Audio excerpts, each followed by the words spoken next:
मुखा की वो सरजमीन जहां काबा खड़ा था, जहां लोग हज भी करते थे मगर दिलों में शर्क भरा हुआ था। इसी शहर में अल्लाह ताली ने अपने आखिरी नबी हजरत मोहम्मद सल्लल्लाहु अलैहि वसल्लम को मबूस फरमाया। जब आप सल्लल्लाहु अलैहि वसल्लम ने ऐलान किया कि अल्लाह एक है, तो कुरैश के सरदारों को अपनी ताकत खतरे में महसूस होने लगी। इस्लाम की दावत फैलने लगी तो जुल्म भी बढ़ने लगा। कमजोर मुसलमानों को निशाना बनाया गया। हजरत बिलाल रजी अल्लाह इन्हा को तपती रेत पर लिटाकर सीने पर पत्थर रख दिया जाता, मगर उनकी जबान से सिर्फ अहद अहद निकलता। हजरत खबाब रजी अल्लाह इन्हा को अंगारों पर घसीटा गया। हजरत समिया रजी अल्लाह अन्हा को शहीद कर दिया गया। मुसलमानों का समाजी बायकाट हुआ। 3 साल शाबे अबी तालिब में फाके बर्दाश्त किए गए। बच्चे भूख से रोते, माएं बेबस होते, मगर ईमान कमजोर न पड़ा। फिर वो वक्त आया जब नबी करीम सल्लल्लाहु अलैहि वसल्लम ताइफ तशरीफ ले गए।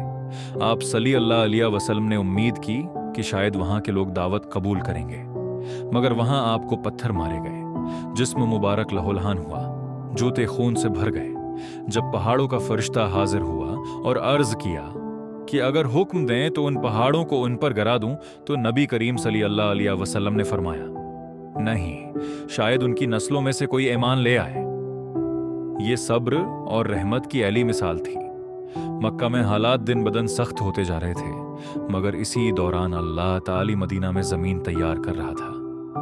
मदीना, जिसे उस वक्त यसरब कहा जाता था, वहां ओस और खजरज के कबाइल बरसों से लड़ रहे थे। जंगी बुआस ने उन्हें अंदर से तोड़ दिया था। वो एक ऐसे रहनुमा के मंतजर थे जो उन्हें अमन दे सके। उनके यहां यहूदी कबाइल भी आबाद थे, जो अक्सर आखिरी नबी के आने की पेश गोयां करते रहते थे। मदीना के लोग ये सुन सुनकर जहनी तौर पर तैयार हो चुके थे कि एक नबी आने वाला है। हज के मौसम में मदीना के चंद अफराद मक्की आए। मनी के करीब नबी करीम सल्लल्लाहु अलैहि वसल्लम से मुलाकात हुई। आप सल्लल्लाहु अलैहि वसल्लम ने उन्हें कुरान की आयात सुनाए। कलाम इलाही ने उनके दिलों को झंझोड़ दिया। वो ईमान ले आए और वादा किया कि मदीना वापस जाकर इस्लाम की दावत देंगे। यही बेआते अक़बा होली थी। मदीना वापस जाकर उन्होंने इस्लाम फैलाना शुरू किया। जल्द ही कई घरों में इस्लाम दाखिल हो गया। अगले साल उन्होंने फैसला किया कि इस बार ज्यादा लोग साथ लेकर जाएंगे और नबी करीम सल्लल्लाहु अलैहि वसल्लम को मदीना आने की दावत देंगे। 622 ईस्वी का हज आया। मदीना से 73 मर्द और 2 खवातीन खफिया तौर पर मक्का पहुंचे। सबने तय किया कि रात के वक्त अक़बा के मकाम पर जमा होंगे ताकि कुरैश को खबर ना हो। रात का वक्त था, अंधेरा था, पहाड़ खामोश थे, मगर तारीख जाग रही थी। यही वो अजीम लम्हा था जिसे तारीख में बियात उक़बा सानिया या बियात कबरी कहा जाता है। नबी करीम सल्लल्लाहु अलैहि वसल्लम अपने चचा हजरत अब्बास बिन अब्दुल मुत्तलब के साथ तशरीफ लाए। हजरत अब्बास रज़ी अल्लाह अन्हु ने मदीना वालों को मुखातब करके कहा, मोहम्मद सल्लल्लाहु अलैहि वसल्लम हमारी कौम में महफूज हैं, मगर अगर तुम उन्हें अपने शहर ले जाना चाहते हो तो सोच लो, अरब तुम्हारे खिलाफ हो जाएगा। अगर तुमने साथ छोड़ दिया तो यह तुम्हारे लिए शर्मिंदगी होगी। मदीना वालों के दिल मजबूत थे। उन्होंने कहा, हम अल्लाह की कसम खाते हैं कि हम आप सल्लल्लाहु अलैहि वसल्लम की ऐसे हिफाजत करेंगे जैसे अपनी जानों और अपने बच्चों की करते हैं। अगर जंग हुई तो हम डट कर मुकाबला करेंगे।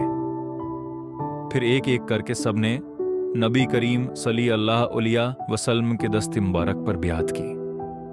वादा किया कि अल्लाह के साथ शर्क नहीं करेंगे, चोरी नहीं करेंगे, जुना नहीं करेंगे, नाहक खून नहीं बहाएंगे और हर हाल में रसूल अल्लाह सल्लल्लाहु अलैहि वसल्लम की इताअत करेंगे। ये सिर्फ रूहानी बियात नहीं थी, ये मकमल सियासी और दिफाई मुआहिदा था।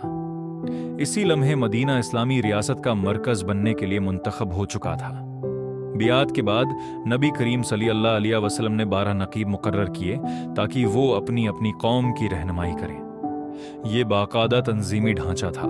इससे जाहिर होता है कि इस्लाम अब एक मुनज़्ज़म मुआशरा बनने जा रहा था। जब कुरैश को इस खफिया बियात की खबर हुई तो वो आग बगुला हो गए। उन्होंने मदीना वालों का पीछा किया, मगर वो निकल चुके थे। अब कुरैश को खतरा महसूस होने लगा कि अगर मोहम्मद सल्लल्लाहु अलैहि वसल्लम मदीना चले गए तो इस्लाम मजबूत हो जाएगा। चुनांचे उन्होंने कत्ल की साजिश तैयार की। हर कबीले से एक नौजवान चुना गया ताकि एक ही वक्त में हमला किया जाए और खून का बदला लेना मुश्किल हो जाए। मगर अल्लाह बेहतरीन तदबीर करने वाला है। अल्लाह के हुक्म से नबी करीम सल्लल्लाहु अलैहि वसल्लम ने हजरत अबूबकर रजी अल्लाह इन्हा के साथ हुजरत फरमाई। गारी सौर में 3 दिन क़ियाम किया। दुश्मन दरवाजे तक पहुंच गए, मगर अल्लाह ने मकड़ी का जाला और कबूतरों के घोंसले के जरिए हिफाजत फरमाई। फिर आप सल्लल्लाहु अलैहि वसल्लम मदीना पहुंचे। लोग रास्तों में खड़े इंतजार कर रहे थे। बच्चे खुशी से इशार पढ़ रहे थे। मदीना ने अपने नबी का इस्तकबाल किया। ये सब इस एक रात की बियत का नतीजा था। सोचें ब्रादर बिलाल, अगर वो 73 लोग डर जाते, अगर वो कह देते कि हम कमजोर हैं, तो शायद हिजरत ना होती, शायद इस्लामी रियासत कायम ना होती, शायद तारीख का रख मुख्तलिफ होता। मगर उन्होंने अल्लाह पर भरोसा किया, अपनी जानों का सौदा किया और हमेशा के लिए अंसार कहलाए। बेअती कबरी हमें सिखाती है कि जब नीयत खालिस हो और अल्लाह पर यकीन हो तो थोड़े लोग भी दुनिया बदल सकते हैं। ईमान अदद से नहीं, अखलास से जीतता है।